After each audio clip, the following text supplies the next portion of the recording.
건물을 내놓으려고 왔는데요. 안녕하세요. 커피 한 잔 드릴까요? 괜찮습니다. 그건 그렇고 얼마나 손해볼까요?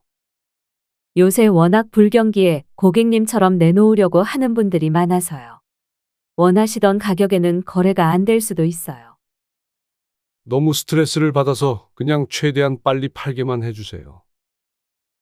서울에 사는 60세 김두영 씨는 오늘 공인중개사 사무실을 찾았습니다. 이유는 다름 아닌 몇 년 전에 샀던 상가 건물을 내놓기 위해서였습니다. 김 씨는 한숨이 이제는 습관이 되었습니다. 김 씨 같은 사람이 요새 많았는지 사무실 직원도 김 씨의 눈치를 살폈습니다. 언제쯤 팔릴까요? 요새 주택도 거래가 잘 안 되는 마당에 건물도 쉽게 팔리지는 않아요. 알겠습니다. 연락 주세요. 김 씨는 공인중개사 사무실을 나오며 고개를 푹 숙인 채 하염없이 걸었습니다. 그렇게 길을 걷던 김 씨가 고개를 들었을 때 보이는 것은 빌딩들의 임대 현수막이었습니다. 다들 김 씨와 동병상련의 처지에 놓인 건물들이었습니다. 김 씨는 잠깐 멈춰 주변을 둘러봤습니다. 김 씨 바로 옆에서 대화하는 소리가 들렸습니다. 구도심이나 재래시장들엔 가게를 여럿이 내놔도 안 나가서 가게를 못 접는 곳이 수두룩해요. 업주들 나이도 60대, 70대가 대다수이고 은행이랑 대형마트만 없어지는 게 아니라 주변의 세탁소, 사진관, 식당 등도 사라지는 중이라네요. 여기도 별반 다를 게 없어지는 거 아니야? 그래도 우리나라가 나은 편이지. 저기 중국 상하이 아파트는 10억짜리 매물이 2억에도 안 팔린다잖아요. 김 씨는 그런 말을 듣고도 별로 위로가 되지 않았습니다. 김 씨는 그렇게 다시 정처 없이 걸었습니다. 그러고는 과거를 회상했습니다. 김 씨는 몇 년 전 눈만 뜨면 꼬마 빌딩이나 상가 건물들을 알아봤습니다.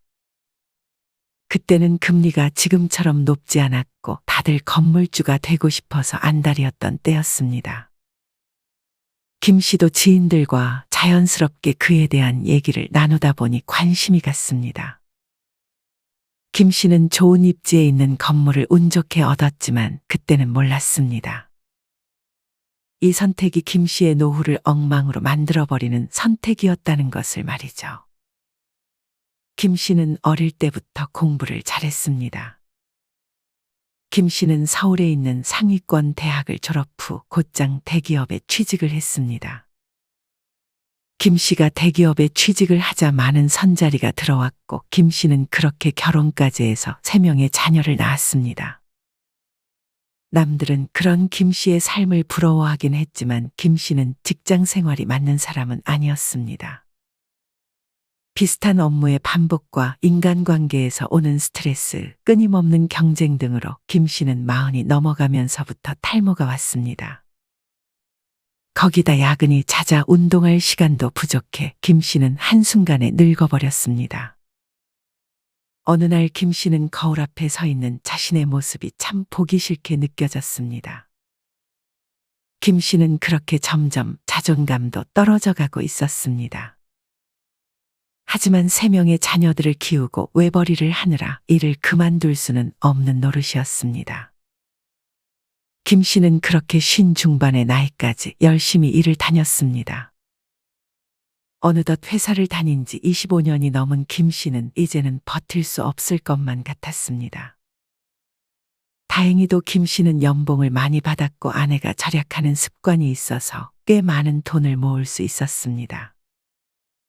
김 씨는 아이들이 자고 있을 때 조용히 아내와 맥주 한 잔을 마시며 얘기를 꺼냈습니다. 우리 건물 하나 사서 노후는 좀 편하게 지내볼까? 당신 회사 그만두게요? 이제 더는 못 버틸 것 같아. 좀 쉬고 싶어. 김 씨의 아내도 처음으로 그런 말을 꺼낸 김 씨에게 쉽게 얘기를 꺼내지 못했습니다. 건물주 소리 듣고 살면 좋잖아. 김 씨의 아내도 건물주라는 말이 괜히 설레게 느껴졌지만 왠지 모르게 조금 걱정이 됐습니다. 그 부분은 천천히 얘기 나눠봐요. 천천히 말해볼 것도 없어. 저기 강남 있지? 거기는 없어서 못 파는 곳이야.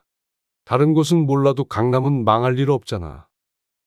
그거 사게 되면 대출 받아서 사시게요. 그래야지. 김 씨는 직업이 좋아서 대출을 받을 걱정은 없었습니다. 이때 당시만 해도 대출 이자가 그렇게 높지는 않았습니다. 만약에 이자가 늘어나면 어떡해요? 앞으로 어떻게 될지 모르는 거 아니에요? 이자가 왜 높아져? 그런 것까지 하나하나 다 따지면 아무것도 못해. 김 씨는 그렇게 정말로 1년이라는 시간이 지나 대출을 받아 상가 건물을 매입했습니다. 김 씨는 임대료를 받으면 그것으로 대출금을 갚고 나머지는 생활비로 쓸 작정을 하고 있었습니다. 하지만 김 씨는 피곤하다는 핑계로 더 구체적으로 알아보지는 않았습니다. 막상 상가 건물을 매입해보니 대출금으로만 돈이 나가는 것이 아니었습니다. 대출이자뿐 아니라 기본관리비, 보험료, 재산세 등 상당히 나가는 돈이 많았습니다. 김 씨는 생각보다 생활비를 많이 벌 수는 없었지만 그래도 이때까지는 한 달에 300만 원 정도는 벌 수 있었습니다. 김 씨는 그렇게 은퇴를 준비했습니다. 김 씨는 은퇴 막바지에 일도 제대로 하지 않고 조금은 퍼져 있었습니다. 김 씨는 그렇게 얼마 안가 사직서를 제출했습니다. 퇴직금도 많이 받아서 그 돈은 나중에 자식들 결혼할 때나 도와줄 생각을 하고 있었습니다. 실제로 얼마 안가 아들과 딸이 1년 텀을 두고 결혼을 하면서 김 씨는 자식들을 도와주느라 퇴직금을 많이 썼습니다. 아내도 건물에서 나오는 임대료면 생활비는 충분할 것이라 생각해 자식들을 도와주는 것을 말리지 않았습니다. 하지만 큰아들과 둘째 딸을 도와주며 이미 많은 돈을 써버려서 막내 아들을 또 어찌 도와줘야 하나 고민해야 했습니다. 김 씨와 아내는 결혼 비용뿐 아니라 큰아들에게는 집도 지원해줬고 둘째 딸에게는 또 그에 맞게 재산을 미리 증여해줬습니다. 막내 아들도 부모님이 형과 누나를 도와줬다는 사실을 알고 있었기 때문에 막내에게만 지원을 안 해줄 수도 없는 노릇이었습니다. 그래도 아직은 막내 아들이 결혼 생각은 없어 보여 다행이라면 다행이었습니다. 그렇게 김 씨는 몇 개월간 임대료 수익을 받으면서 일을 하지 않고도 편하게 생활할 수 있었습니다. 엄청 풍족했던 것은 아니었지만 김 씨는 죽을 때까지 이렇게만 살 수 있으면 좋겠다고 생각했습니다. 김 씨의 주변 친구들도 이런 김 씨를 부러워했습니다. 하지만 김 씨는 곧 꿈에서 깨어나야 했습니다. 갑자기 금리가 치솟으면서 대출이자가 불어났기 때문이었습니다. 김 씨는 이에 별로 신경을 쓰지 않고 있다가 이자가 불어난 것을 뒤늦게 확인했습니다. 계산기를 두드려 본 김 씨는 대출 이자가 조금만 더 늘어나면 오히려 마이너스가 될 것이라는 것을 금방 알 수 있었습니다. 김 씨는 심장이 두근거리기 시작했습니다. 그래도 설마 여기서 대출이자가 더 오르겠냐고 생각했지만 몇 개월에 걸쳐 그런 김 씨의 걱정이 현실이 됐습니다. 김 씨가 정신을 차렸을 때는 이미 김 씨는 임대료를 받고도 매달 300만 원에서 400만 원의 돈이 마이너스가 났습니다. 김 씨는 그간 모았던 돈들로 이 금액을 메꿔야 했습니다. 김 씨는 괜히 아내가 걱정할까봐 이 사실을 알리지 않았습니다. 김 씨는 이것도 오래가지 않을 것이라며 스스로를 달랬습니다. 김 씨는 이미 반년 동안 거의 2천만 원에 가까운 목돈을 내쳤습니다. 김 씨는 속상한 마음에 친구들을 만났습니다. 김 씨는 만나는 친구들 중에서 자신이 가장 성공해 매번 술값을 냈는데 이제는 안주를 시키는 것도 술을 한 병 더 시키는 것도 마음이 편치 않았습니다. 요새 건물주들 부동산 경기 안 좋아지고 대출 제한되면서 파산하는 사람들 많다고 그러던데 너네 건물은 요새 어때? 김 씨의 친구 최 씨가 김 씨에게 물었습니다.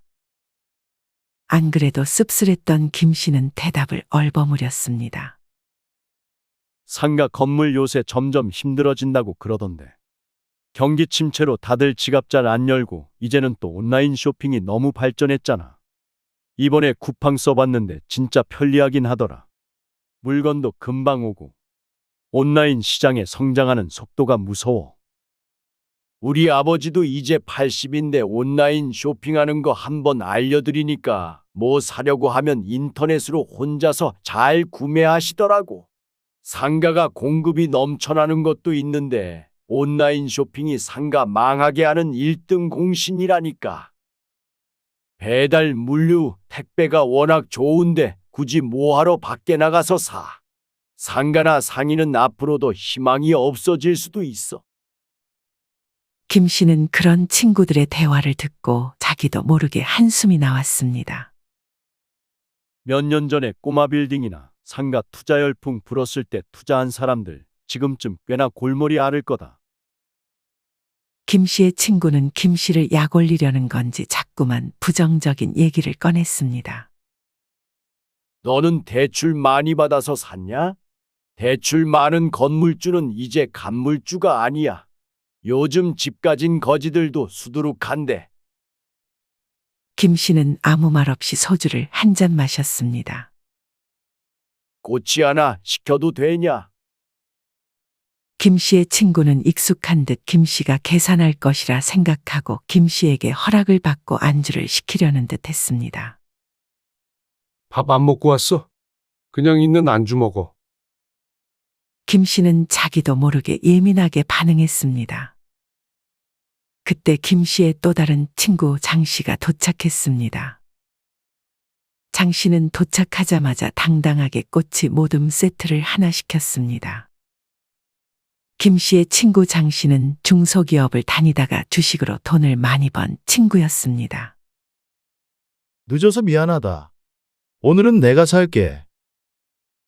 장 씨는 무슨 얘기 중이었냐며 물었습니다. 그럼 너네 건물은 어떻게 되는 거야? 김 씨는 이제 이런 질문이 지긋지긋했습니다.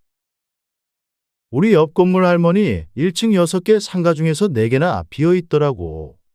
나머지 2개는 부동산인데 불만 켜놓고 사람은 없고 몇 년 전만 해도 월세에 올린다고 난리더니 요새는 들어오기만 하면 인테리어 지원이며 월세 몇 달 지원해준다고 써놨는데도 안 들어와.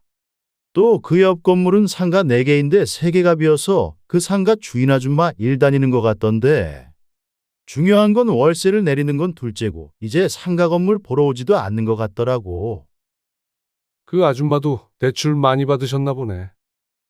부동산이라는 게 들어갈 때는 마음대로 들어가지만 나올 때는 마음대로 못 나오는 것 같아. 이전에 이자 올라가기 전에 팔고 나온 사람들이 진짜 운 좋은 사람들이지. 갑자기 이자가 이렇게 올라갈지 어떻게 알아?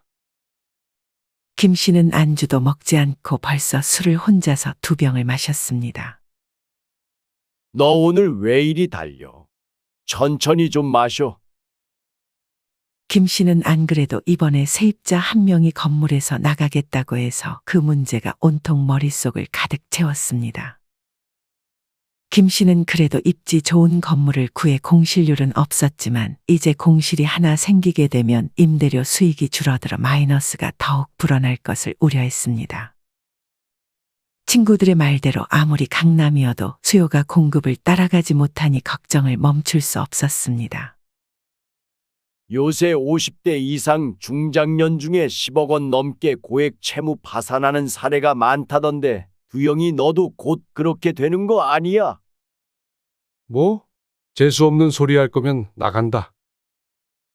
김 씨는 더 이상 그 자리에 있기가 힘들어 소주잔에 있던 소주를 마저 비우고 자리를 떴습니다. 김 씨는 뒤에서 말리는 친구들의 손을 뿌리치고 집으로 향했습니다. 술값은 내고 가야지. 됐어. 오늘은 내가 산다니까. 김 씨는 못하러 저런 친구들이랑 몇십 년 동안 관계를 이어왔나 싶었습니다. 김 씨는 그렇게 술에 취해 집으로 들어갔습니다. 김 씨의 아내는 직감적으로 김 씨의 건물에 문제가 생겼음을 알았습니다. 김 씨는 씻지도 않고 자려고 안방으로 향했지만 김 씨의 아내가 그런 김 씨와 얘기 좀 하자고 했습니다. 김 씨는 피곤하다며 내일 얘기하자고 했지만 김 씨의 아내는 꼭 지금 얘기해야 한다며 단호하게 말했습니다. 당신 건물 지금 마이너스예요? 김 씨는 그런 아내의 질문에 아무런 말도 하지 못했습니다. 당신이 신경 쓸 문제 아니야. 내가 알아서 다 해결할 테니까 그런 줄 알아. 만약 해결 안 되면 어쩔 건데요? 나도 노력하고 있다고. 조금만 기다려줘. 정확히 어떤 상황인지 말을 좀 해봐요. 김 씨는 정수기로가 찬물을 한 잔 벌컥벌컥 마셨습니다. 김 씨는 술이 좀 깼는지 아내에게 솔직하게 지금의 상황을 모두 말해줬습니다.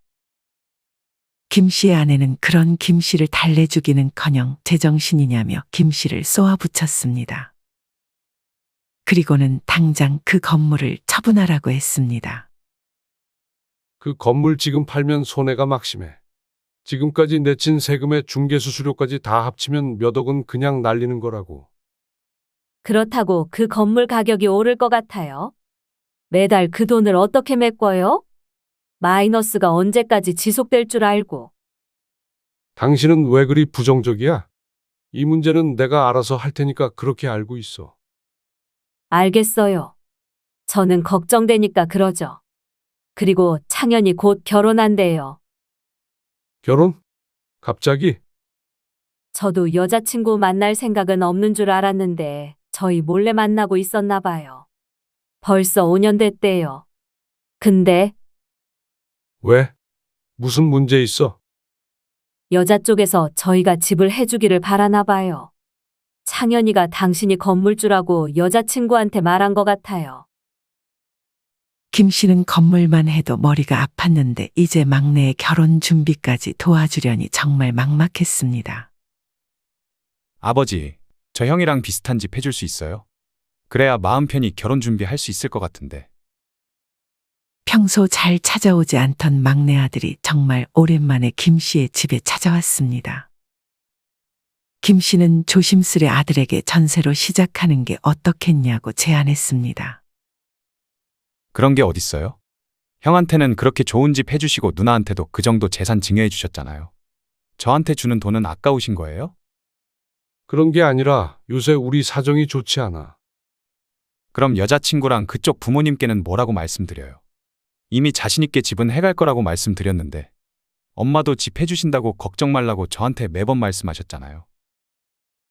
김 씨의 아내는 옆에서 곤란한 표정을 짓고 있었습니다. 만약 막내 아들에게 집까지 해주면 김 씨와 아내는 이제 정말 노후를 걱정해야 하는 처지에 놓이게 되는 것이었습니다. 김 씨와 아내는 아무 생각 없이 첫째와 둘째에게 지원을 많이 해준 것을 후회했습니다. 그러게 제가 일 그만두는 건 신중하라고 했잖아요.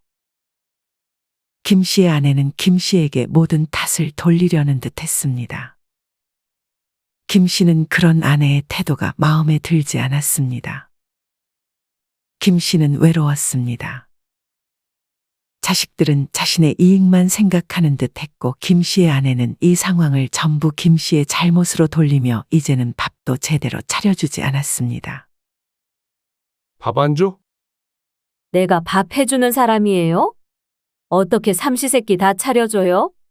이제 점심까지는 알아서 좀 드세요. 냉장고에 반찬이 없어요? 밥이 없어요? 김 씨는 그런 아내의 말에 화가 나 밖으로 나가버렸습니다. 김 씨는 그간 한 번도 가보지 않았던 동네에서 가장 저렴한 식당을 찾았습니다. 5,000원이면 먹을 수 있는 콩나물국밥 집이었습니다. 가격에 비해 꽤나 먹을만 했습니다. 김 씨는 그렇게 배를 채우고 뭐를 해야 할지 고심했습니다. 그리고는 그간 가보지 않았던 상가 건물들을 쭉 둘러보기로 마음먹었습니다. 김 씨는 이날 아침 일찍 나와서 시간이 많았습니다. 김 씨는 상권들을 하나씩 둘러볼 작정으로 물 하나를 들고 이동하기 시작했습니다. 김 씨는 자신과 비슷한 처지의 건물들이 많구나 하는 것을 금방 알 수 있었습니다. 김 씨는 구체적으로 다른 사람들이 어떤 상황인지 알고 싶어 한 명 한 명에게 말을 걸기 시작했습니다. 김 씨는 먼저 근처 공인중개사 사무실을 방문했습니다. 김 씨는 직원에게 요새 상가 건물들이 어떤지 물었습니다. 임차인을 구하지 못하고 1년이라는 세월이 금방 지나가는 경우들도 허다해요. 늦어도 3개월이면 들어오겠지 하고 생각하는 건 큰 오산이라니까요. 문제는 임차인이 들어올 만한 좋은 위치에 있는 상가들마저 장기간 세입자가 안 들어오고 공실이 되는 경우도 많고요. 수요가 없으니 저희도 장사가 안 돼요. 우리가 믿었던 상권들 있죠. 거기도 영원할 거라고 생각하면 안 돼요. 계속 바뀌고 바뀐다고 생각해야지. 여기 주변 건물주들을 만나볼 수 있을까요? 그것까지는 저희가 해드릴 수가 없고 저기 옆에 건물 지하에 가보세요. 방금 그 건물 주인이 저희 사무실 왔다가 그쪽으로 가던데. 만나서 얘기 나눠볼 수는 있을 거예요. 김 씨는 그런 직원의 말에 바로 옆 건물 지하로 내려갔습니다. 김 씨는 그곳에서 서성이는 김 씨와 비슷한 또래처럼 보이는 사람에게 말을 걸었습니다. 김 씨는 그 사람에게 현재의 상황을 조심스럽게 물었습니다. 여기 지하에 있던 술집이 영업정지를 당해서 최근 돼서 월세를 근근히 내고 있는데 지난 폭우로 건물 수리 등 부대 비용이 많이 들어가서 골머리를 앓고 있어요. 이 건물 사서 소위 말하는 장밋빛 앞날 맘 편한 노후를 기대했는데 이래서 번 월급까지 오히려 건물 대출이자에 쓰고 있으니까 언제까지 버티어야 하나 답답해 미칠 노릇이죠. 김 씨는 똑같은 처지에 있는 이 건물주를 위로해주며 음료수 하나를 건넸습니다. 김 씨도 이분과 마찬가지로 대출이자뿐 아니라 건물을 관리하고 운영하는 게 장난 아니었고 세금 관리나 법률적인 문제 또한 머리를 아프게 만들었습니다. 이 건물주는 자신이 임차인 관리를 소홀하게 했다며 이것 또한 후회하고 있었습니다. 이 건물주는 저기 앞에 2층 사무실로 가보면 또 다른 건물주를 만나볼 수 있을 거라고 김 씨에게 말해줬습니다. 김 씨는 고맙다는 이야기를 연신 건네며 다음 건물주를 만나러 앞 건물 2층으로 향했습니다. 그 건물주는 2층 계단에서 팔짱을 낀 채 생각에 잠긴 듯 했습니다. 김 씨는 다시 한번 조심스레 말을 걸었습니다. 김 씨는 그러면서 마찬가지로 음료수를 건넸습니다. 김 씨가 이번에 만난 건물주는 작년 말 기업 임원으로 퇴직한 59세 남성이었습니다. 이분은 남 눈치 안 보고 가족들과 편하게 남은 생을 보내고 싶다는 생각을 가지고 있었습니다. 이를 위해 수년 전에 지인 소개로 80평짜리 상가를 매입했습니다. 이분이 건물을 매수할 때부터 지금까지 임차인은 병원이었고 월세가 300만 원씩 꼬박꼬박 나왔다고 했습니다. 문제는 대출이자예요.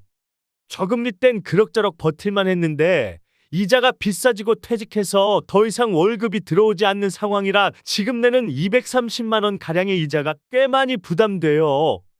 월세 받아서 세금이다 뭐다 해서 이것저것 제외하면 남는 게 없죠. 대출 상환 부담이 커졌는데 지금이라도 그냥 팔아버릴지 아니면 다른 상가를 하나 더 사서 월세 받는 수입을 늘려야 할지 고민 중이네요. 김 씨는 자신의 상황을 솔직하게 말해주는 상가 주인에게 고마웠습니다. 그래도 이분은 자기 건물에 들어온 병원이 장사가 나름 잘 되니 공실이 생길 우려는 없는 것 같았습니다. 하지만 자신이 생각했던 것보다 수익이 안 나니 후회하는 눈치였습니다. 게다가 이분도 지금 건물을 팔아버리면 몇 억을 손해보는 것이라 팔 생각을 하지 않는 듯 했습니다. 김 씨는 그 건물을 빠져나와 다시 거리를 하염없이 걸었습니다. 몇백 미터 걷지도 않은 것 같은데 여기저기 공실 천지였습니다. 김 씨는 이번에 상가 건물을 여기저기 보면서 무언가를 적고 있는 사람에게 말을 걸었습니다. 혹시 사무실로 쓸 곳을 찾고 계세요? 김 씨가 말을 건 그 사람은 약간 경계하더니 이내 맞다고 했습니다. 김 씨는 이번에는 임차인의 입장이 궁금했습니다. 공실이 이렇게 많은데 임대료를 왜 이렇게 안 내리는지 모르겠어요. 임대료가 너무 비싸니 아무도 입주를 하지 않으려는 것 같은데 이렇게 임대료가 높으면 입주를 해서 장사를 해도 월세 내면 남는 게 없어요. 저희 집 근처는 한번 공실 생기면 그냥 쭉 공실로 남는 곳도 많아요. 사실 뭔가 망해서 나간 자리에 사람들 심리상 뭐가 잘 들어올 리도 없고 이제 여기도 거리에 사람들도 별로 없고 장사를 해서 남길 수 있는 곳은 아닌 것 같네요. 임대료뿐 아니라 인건비까지 너무 비싸니까 정말 자영업자들 시작하면 죄다 망하는 이유가 있어요. 제 주변만 돌아봐도 장사하고 접고 다시 하고 접고 빚만 잔뜩 있는 사람들 뿐이에요. 김 씨는 자신의 상가에 사무실 하나가 비었다고 조심스레 말을 건넸는데 그분은 김 씨가 가지고 있는 건물 쪽은 염두에 두지 않고 있다고 말했습니다. 김 씨가 자신의 건물로 들어오라고 자꾸만 설득하려 하자 그분은 다시금 김 씨를 경계하며 자리를 벗어났습니다. 김 씨는 괜한 말을 꺼냈다 생각하며 씁쓸해했습니다. 김 씨는 점심쯤이 되자 배가 고파 식당으로 들어갔습니다. 김 씨는 마찬가지로 조금 저렴해 보이는 식당 안으로 들어갔습니다. 김 씨는 식사가 나오길 기다리다 옆에 있던 사람의 통화 내용에 귀를 기울였습니다. 대충 들어보니 이 사람은 몇 년 전 유행했던 꼬마 빌딩의 건물주인 듯 싶었습니다. 김 씨는 그 남성에게 인사를 하며 상황을 물었습니다. 이 사람은 낡은 2층짜리 건물을 몇 년 전에 60억 원이라는 비싼 가격에 매입을 한 듯 싶었습니다. 대출은 얼마를 받으셨어요?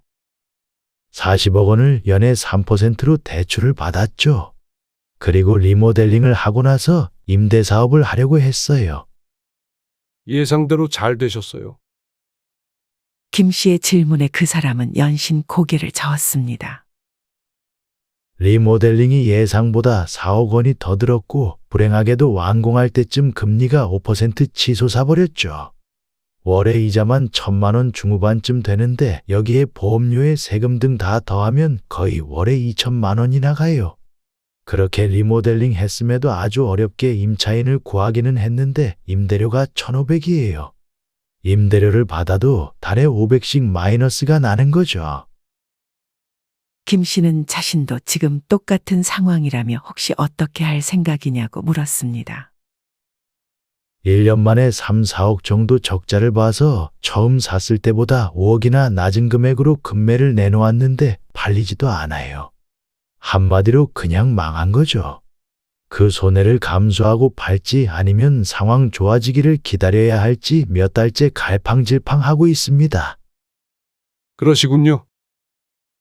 김 씨는 자신과 비슷한 처지의 사람들이 있다는 것이 위로가 되면서도 결국 해결책이 마땅치 않음을 깨닫고 있었습니다. 제 지인은 실제로 팔아서 10억 원 이상 손실을 봤어요. 이분은 지인의 사례를 하나 더 얘기해 줬습니다. 김 씨는 식사가 나온 것도 눈치채지 못하고 이분의 이야기에 귀를 기울였습니다. 이분의 지인은 다른 지역의 4층짜리 꼬마 빌딩을 80억 원에 매입했다고 했습니다. 여기서 절반인 40억 원을 대출받아서 연에 2.5%의 이자를 내고 있었다고 했습니다.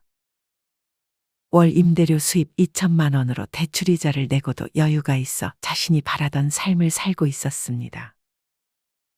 하지만 이후에 금리가 급상승하면서 대출이자가 5%대로 올라버렸고 월에 나가는 돈이 무려 1,800만 원으로 급등했다고 했습니다. 불행은 여기서 끝이 아니었습니다. 불경기가 이어지자 사무실 하나가 공실이 되면서 임대 수입이 1,500만 원으로 줄었다고 했습니다. 결국 이분의 지인은 매달 300만 원 적자에 이것저것 세금, 보험료가 더해지면서 적자폭이 커지자 결국 급히 건물을 팔았습니다. 하지만 팔 때 당시 시세가 무려 10억 원이 떨어지면서 10억 원 그대로 손실을 받고 그간 냈던 모든 비용을 합치면 10억 원 이상의 손실을 맛봐야 했습니다. 그렇게 꿈꾸던 노후 준비가 잘못된 투자로 물거품이 되어버린 거지. 그 나이 먹고 어떻게 또 10억 원을 벌어. 이제는 그냥 가진 거에 만족하면서 살아야지. 옆 테이블에서 밥을 먹고 있던 남성은 동생 같아 보였던 김 씨에게 점점 말을 놓으며 편하게 말했습니다. 그렇게 김 씨와 대화를 나누던 남성은 이만 가보겠다며 인사를 하고 나갔고 김 씨는 그제서야 조금씩은 밥을 먹기 시작했습니다. 김 씨는 음식을 입에 넣으면서도 별로 입맛이 없었습니다. 김 씨는 그렇게 밥을 반도 먹지 못한 채 다시 하염없이 걸었습니다. 안정적인 현금 흐름에 더해 건물값이 올라 자산이 더 오르는 상황을 기대했던 김 씨는 상황을 너무 낙관했던 것을 매우 후회했습니다. 그때 김 씨에게서 친구들이 밥을 먹자고 연락이 왔습니다. 김 씨는 옛날 같았으면 절대 거절하지 않았겠지만 또 거기 가서 기분이 상할 일이 있을까 싶어 망설였습니다. 하지만 김 씨는 딱히 집에 가봤자 삼식이 취급만 당할 것이 뻔해 저녁을 먹고 들어가려고 친구들을 다시 만나기로 했습니다. 저번엔 형택이가 샀으니까 이번엔 두영이가 사는 건가? 김 씨의 친구 중에 밥 한 번을 안 사고 얻어먹기만 하는 친구가 있었는데 그 친구의 말에 김 씨는 오자마자 기분이 또 나빠지려고 했습니다. 너는 이제 밥 한 번 사라.